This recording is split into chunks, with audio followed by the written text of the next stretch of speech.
बिस्मिल्लाहिर्रहमानिर्रहीम।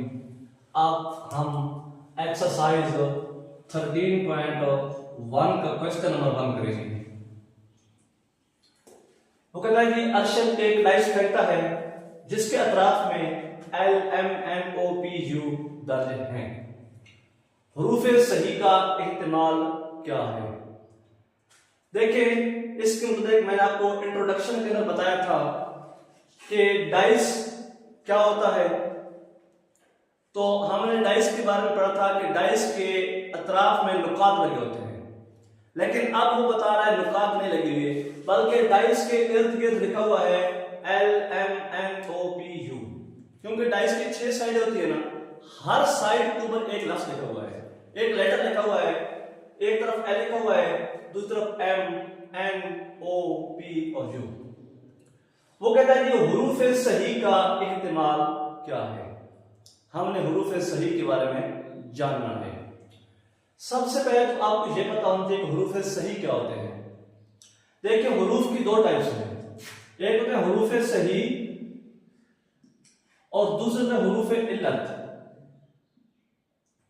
हुरूफ सही जिनको हम इंग्लिश में कॉन्सोनेंट बोलते हैं और हुरूफ इल्लत को वावल बोलते हैं।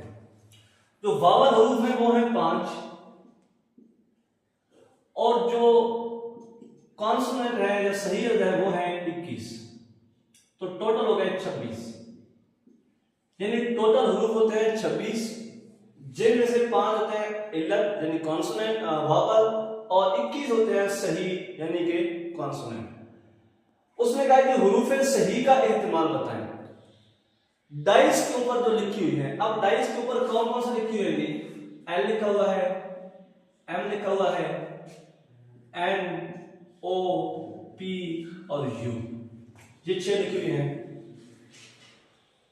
तो हुरूफ सही आप बताने पहले आपको एन ऑफ एस यानी कि सिंपल स्पेस के बारे में बताऊंगी। सिंपल स्पेस कितनी है?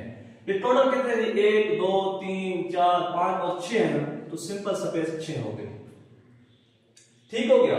अब हुरूफ सही के बारे में बताना है, यानी कि एन ऑफ ए के बारे में बताना है।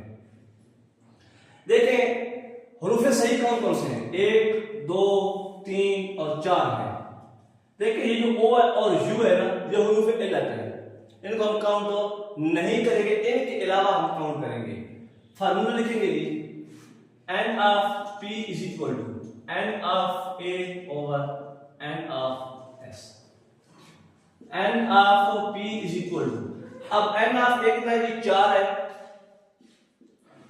एन ऑफ एस जो है वो 6 है। इसको मुख्तसर करें, मजीद 2 और टेबल जाता है, 2 हो जाएगा और ये 3 हो जाएगा। तो इसका जो इस्तेमाल निकल रहा है वो आ रहा है 2/3।